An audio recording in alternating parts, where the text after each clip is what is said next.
Bonjour à toutes et à tous. La formation est un enjeu majeur et actuel sur notre territoire. Le Greta CFA de Lorraine-Est accompagne chaque année plusieurs milliers de personnes dans de nombreux secteurs d'activité. Et deux nouveaux visages sont à la tête de la structure. Christine Jabouin, présidente, et Arnaud Dubois, chef d'établissement support. Bonjour à tous les deux. Bonjour. Merci beaucoup d'être avec nous aujourd'hui. Alors, vous avez donc pris vos fonctions en septembre 2025. Alors, un Greta, c'est un groupement d'établissements. Est-ce que vous pouvez déjà nous expliquer dans un premier temps quelle est la mission première de cette structure ? Non, Bon, vas-y. alors, Je te laisse Donc la parole. la mission première, c'est la formation. Alors souvent les Gretas sont connus pour la formation continue dans le cadre de reconversion ou former des personnes demandeuses d'emploi. Mais on a aussi un volet sur les bilans de compétences et accompagner des personnes qui souhaitent passer les diplômes par la VAE. Et une part importante actuellement, c'est la formation par apprentissage dans le cadre de notre CFA qui est rattaché. On n'est plus uniquement un Greta, on a un Greta CFA. Donc on accueille des apprentis soit en groupe dédié, donc en groupe total, soit au sein de classes qui sont dans nos adhérents. Ok, donc c'est vraiment très large. Chaque année, le Greta accueille environ 4500 personnes. Qui sont les différents publics que vous accompagnez ? Alors les différents publics, comme le disait mon collègue, en fait c'est tout public, c'est-à-dire du plus jeune je dirais au plus âgé. Alors sachant que ça peut être voilà le collégien qui sort et qui veut se former et se qualifier. Ça peut être le salarié qui à un moment donné veut monter en compétences. Ça peut être quelqu'un qui veut à un moment donné se reconvertir pour différentes raisons, professionnelles ou personnelles. Et puis les personnes qui à un moment donné ont besoin de compétences peut-être personnelles au départ pour un bien-être par rapport à leur vie actuelle ou future. Donc on touche vraiment l'ensemble de la population et on répond au Greta CFA Lorraine-Est à cette volonté qui est une volonté institutionnelle de la formation tout au long de la vie. Et donc là, on le voit, la palette est vraiment très large. Ça va du CAP à la licence. Il y a des formations qui sont qualifiantes, d'autres non. Quels sont les secteurs qui sont les plus demandés ? Alors au départ, les secteurs les plus demandés, je dirais, c'est souvent le tertiaire, parce que c'est le plus connu, mais c'est vrai que régulièrement maintenant, on développe et on annonce d'ailleurs les formations futures, puisqu'on est vraiment en contact direct avec toutes les entreprises, et notre but est vraiment de répondre à leurs besoins. Donc l'industrie est en train de se développer, le tertiaire se développe, bien évidemment on aide aussi les personnes qui sont arrivées en France, donc par l'intermédiaire du FLE, donc il y a cette insertion qui est une volonté aussi importante. Donc on est sur tous les métiers en tension, tous les métiers qui sont en train de se développer et on s'interroge même sur les métiers d'avenir dès maintenant, puisque par exemple on a des formations au niveau de l'intelligence artificielle qui sont en train de se développer.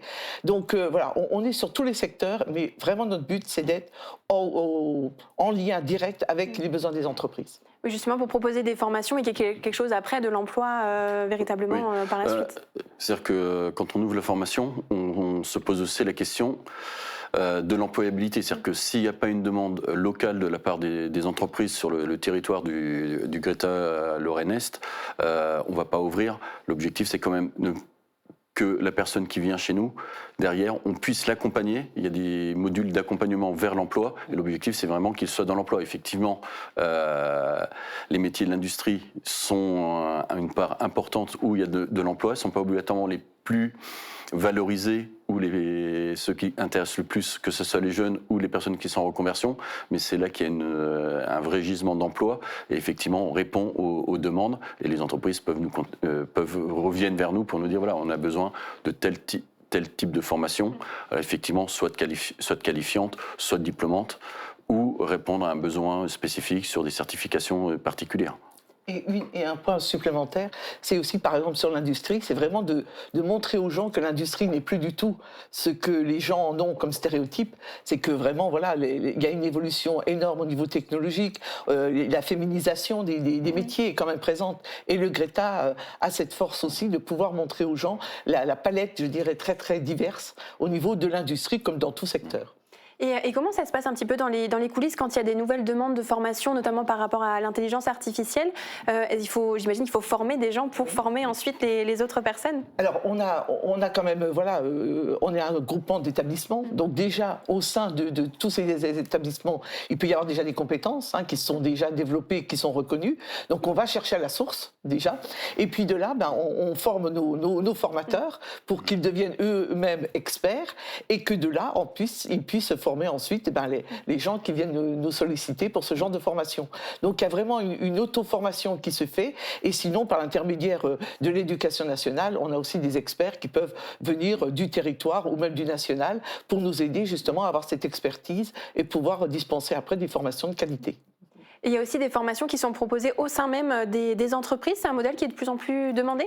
Oui, alors là, on répond vraiment aux demandes des entreprises, c'est-à-dire qu'ils peuvent nous contacter sur des modules spécifiques, alors s'ils peuvent être des modules courts ou des modules plus longs, pas obligatoirement pour obtenir un diplôme de leur personnel, mais vraiment, ça peut être lié à la sécurité incendie, ça peut être à la sécurité de l'hygiène alimentaire, ça peut être des habilitations électriques, de travail en hauteur, ou des choses un peu plus spécifiques, voilà, une adaptation par rapport à des évolutions des métiers. Les métiers évoluent énormément actuellement, ça va très très vite, rien que sur l'IA, il y a un an on n'en parlait quasiment pas et maintenant je crois qu'on ne peut pas faire une interview, une rencontre avec quelqu'un ou rencontrer des enseignants sans parler de l'IA, ça va très très vite et effectivement notre rôle c'est aussi de se mettre en adéquation avec cette évolution, mais on répond aux besoins des entreprises qui peuvent nous contacter et, dans les établissements scolaires ou au Greta. En fait, on a maintenant ce qu'on appelle un bureau des entreprises, qui est un lieu où on a l'ensemble des interlocuteurs où les entreprises peuvent rencontrer. Donc c'est un vrai axe de progrès où on tisse vraiment des liens entre l'école et l'entreprise. Avant on était à côté, maintenant on est ensemble et on travaille ensemble pour l'emploi et l'insertion des jeunes. Il y a même, on a une force d'ailleurs parce qu'on a été parmi les premiers à faire directement des formations en interne dans les entreprises qui parfois voulaient former les personnels mais avaient toujours cet antagonisme entre la production et le planning de formation. Et nous, on vient en soutien avec eux pour organiser justement cette planification et cette formation et pour pouvoir faire une expertise justement des qualifications supplémentaires ou des diplômes sur lesquels ils peuvent aller.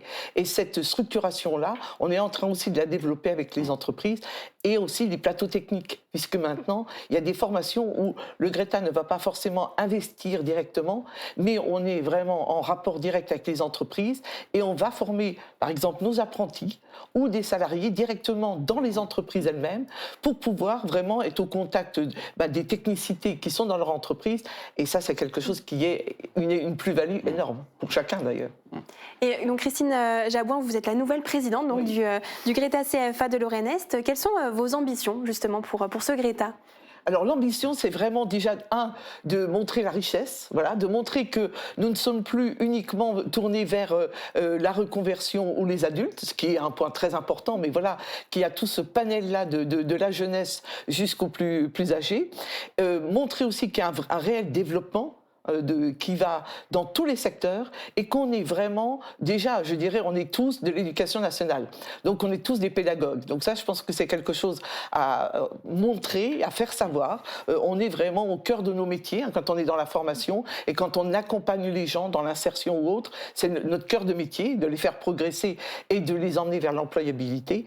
Et c'est vraiment de répondre aux besoins des entreprises, aux besoins du territoire local pour que chacun y trouve sa place et puisse avoir un emploi d'un côté, mais aussi une place dans la société.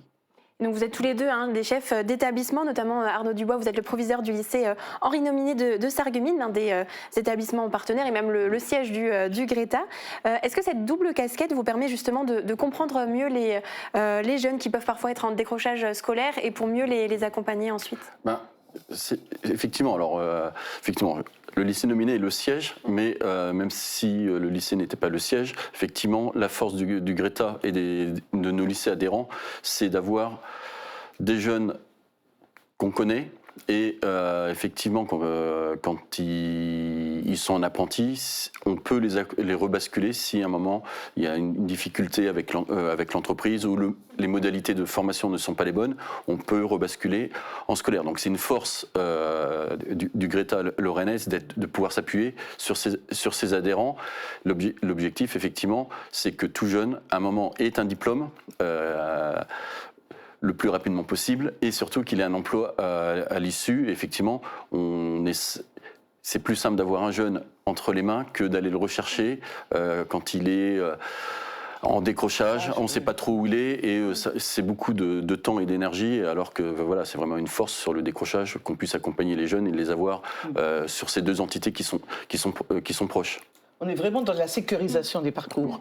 Et c'est vrai qu'un jeune qui va d'abord vouloir passer par l'apprentissage, mais qui n'a pas la maturité, va pouvoir revenir dans nos établissements en formation initiale, donc en tant que lycéen, et peut-être l'année d'après d'ailleurs, lorsque cette maturité-là sera effective, repartir de nouveau dans l'apprentissage, parce que là, il aura mieux compris le monde de l'entreprise, les besoins, les compétences psychosociales qu'il faut développer. Donc on a une sécurisation, et dans nos établissements, c'est vrai que ce décrochage là est beaucoup moins présent et moins prégnant que dans d'autres établissements qui n'ont pas justement cette possibilité, cette flexibilité, je dirais, de prendre en compte les élèves avec leur évolution ou les jeunes d'une façon générale. Et je vais juste compléter, actuellement les jeunes sont en pleine réflexion, surtout les classes terminales, sur les poursuites d'études. Oui, on est en plein dans Parcoursup. Oui. On est en plein dans Parcoursup et que souvent les jeunes ne sont pas tous pris ou se posent des questions. Et c'est vrai qu'au mois de septembre, c'est un des axes sur lesquels on est en train de travailler, c'est de rencontrer tous les jeunes qui n'ont pas de solution, qui sont rattachés dans les établissements, pour pouvoir leur proposer un parcours via souvent l'apprentissage ou le scolaire pour pouvoir éviter qu'ils restent chez eux. Il y a 1,4 million de jeunes entre 19 et 25 ans qui sont ni en formation ni en études. Donc, ce qui est une grosse proportion. Donc, tous ces jeunes-là, il faut quand même qu'on puisse les aiguiller. Alors ça, c'est au niveau national. Heureusement que c'est pas qu'au niveau local, parce qu'autrement, on aurait un très gros travail, ce qui serait très bien pour notre Greta. Mais voilà. Mais effectivement, l'objectif, c'est que tous les jeunes qui là actuellement se posent des questions sur l'orientation, certains ne vont rien avoir, et comment on peut les accompagner aussi bien d'une manière scolaire, mais également via la partie CFA du Greta, parce que c'est plutôt cette partie-là vers laquelle on va les diriger. Et donc on l'a bien compris, le siège est à Sarreguemines, mais le Greta fonctionne sur plusieurs plateaux techniques. Il y a notamment 17 établissements en Moselle-Est. Comment fonctionne justement ce réseau au quotidien ? Alors au quotidien déjà, bien évidemment, nous deux, nous sommes quand même à la direction, donc on fait vivre ce réseau qui est quand même très dynamique. D'autre part, on a quand même des structurations par l'intermédiaire de l'éducation nationale. On a quand même des regroupements par bassin, avec des réunions déjà qui se font au niveau du bassin. On a aussi une autre instance au niveau de l'éducation nationale qui s'appelle les comités locaux d'école-entreprise, qui permettent aussi, là encore, de faire du lien. Et c'est vrai qu'on est tout le temps en interaction dynamique les uns par rapport aux autres pour voir quel est le lieu, la pertinence de développer telle ou telle formation sur tel ou tel lycée. Alors c'est souvent des lycées, mais parfois, par exemple sur du FLE, on fait appel à nos partenaires, donc les collèges, qui acceptent de nous mettre à disposition donc des salles pour justement pouvoir recevoir des habitants qui auraient un petit peu des problèmes de mobilité et qui à ce moment-là acceptent de venir dans ces formations pour les aider à s'insérer davantage. Donc on est vraiment 17 lycées, mais il y a aussi des collèges, et l'interaction est de tout instant. Et bon, on est quand même dans une région où on se connaît tous, et on se connaît tous très bien. Donc le réseau vit et est pertinent et fort à ce niveau-là. Et pour l'animer et être au plus près, en fait, on dispose de personnel qui sont les conseillers en formation professionnelle, qui sont sur un territoire et qui sont chacun rattachés sur un ou plusieurs établissements. Donc c'est aussi eux qui vont vers les entreprises, qui font le développement. Voilà, donc c'est la cheville ouvrière du fonctionnement, du bon fonctionnement du réseau. Donc on s'appuie aussi sur eux. Et après, effectivement, au niveau du pilotage, on est une équipe de direction où dedans on est 5 et on se voit très régulièrement pour trouver des axes de développement, des axes d'amélioration. Voilà, on est une équipe, on n'est pas que deux. On a toute une équipe derrière nous. Et il y a justement cette nouveauté-là qui est, là encore, pour répondre aux besoins des entreprises, comme le disait mon collègue, c'est ce fameux bureau des entreprises qui va devenir progressivement, et on le souhaite ardemment, le guichet unique pour les entreprises. Dès qu'elles auront une problématique, une question, à ce moment-là, le but, c'est de rentrer dans ces bureaux des entreprises qui seront principalement localisés dans des lycées professionnels ou des lycées généraux et technologiques, la partie technologique étant importante, où là, il va y avoir cette structuration de gens qui sont des experts, à savoir d'un côté, donc, en effet, nos conseillers en formation professionnelle, il y a des responsables du bureau des entreprises qui font déjà du lien entre les deux, il y a ce qu'on appelait avant des chefs de travaux, nos DDFPT, qui s'occupent vraiment de l'enseignement professionnel et qui gèrent les plateaux techniques. Donc on a tout un staff, je dirais, autour de nous, avec des experts qui sont prêts à se mobiliser les uns par rapport aux autres dans le réseau, donc, pour justement mettre en place des formations dynamiques et qui soient pertinentes par rapport à ces besoins d'entreprise, où ce guichet unique, on l'espère sincèrement, va répondre à leurs besoins.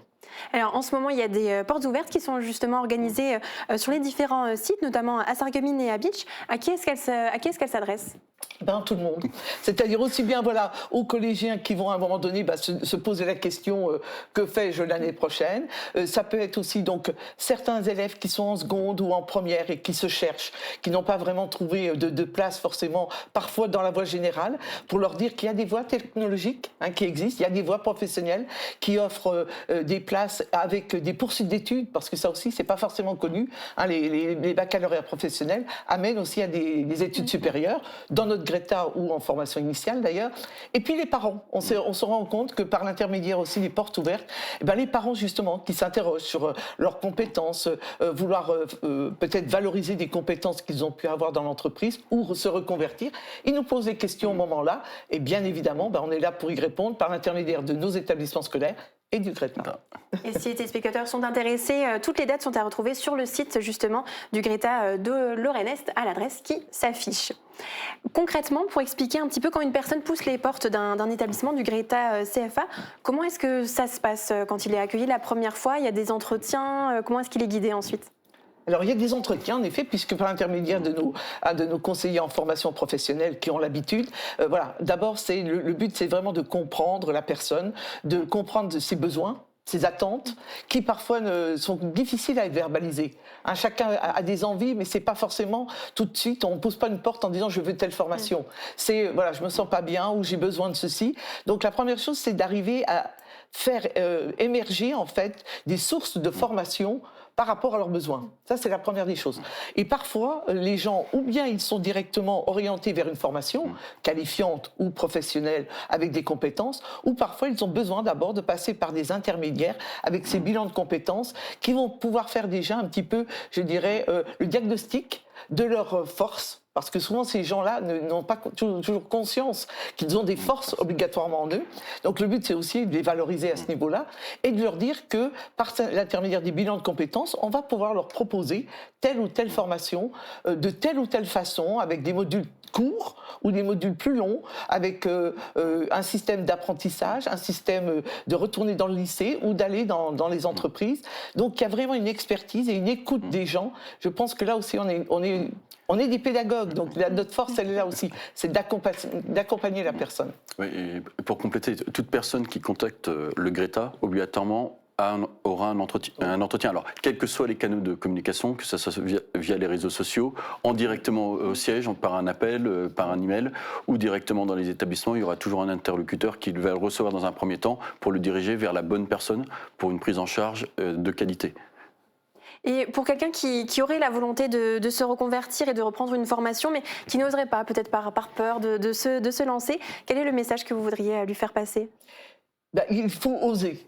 Moi, je pense qu'il ne faut pas rester sur des interrogations ou parfois des échecs ou des regrets. Je pense que toute personne a droit à un moment donné à tenter des choses. Là aussi, l'Éducation nationale a fait énormément de choses pour que les gens savent qu'on a le droit à l'erreur. On a le droit de vouloir tenter des choses, tant au niveau de nos lycéens ou nos apprentis que des personnes plus âgées qui veulent se reconvertir. Et donc, moi, je pense que sincèrement, le message, c'est oser. On est là pour vous aider. De toute Tout à fait. Et effectivement, des fois, les gens ont une appréhension de se dire je retourne au lycée, parce que effectivement, les Greta sont souvent implantés dans les lycées et qu'il ne faut pas qu'ils aient peur, quel que soit leur cursus scolaire et leur vécu avec l'éducation nationale. On est là pour accompagner toutes les personnes qui passent, qui souhaitent se reconvertir, qui souhaitent changer de voie ou qui cherchent, qui se posent des questions sur un nouveau métier, des choses comme ça. On est là et on les accueille toujours les bras ouverts et avec bienveillance, effectivement, comme l'a dit Madame Jabouin. Il faut oser, il faut aller de l'avant et c'est ça le plus important. Il ne faut pas oublier qu'ils sont une force. Par exemple, nous, dans nos établissements, ils peuvent être parfois en classe avec des lycéens, des apprentis, et eux-mêmes, et ils ont cette force quand même d'avoir déjà un vécu professionnel et personnel, et parfois c'est des gens sur qui on peut aussi s'appuyer pour avoir cette expérience-là de la vie et pouvoir former les plus jeunes. Donc ils ont vraiment un potentiel qui est hyper intéressant au sein d'une classe, s'ils sont vraiment prêts. Je pense que voilà, le terme vraiment de leur dire osez, nous on vous accompagne, je pense que ça résume bien. Le message est passé. En tout cas, merci beaucoup à tous les deux d'avoir été avec nous aujourd'hui. Merci. Merci à vous. Et très bonne journée à tous.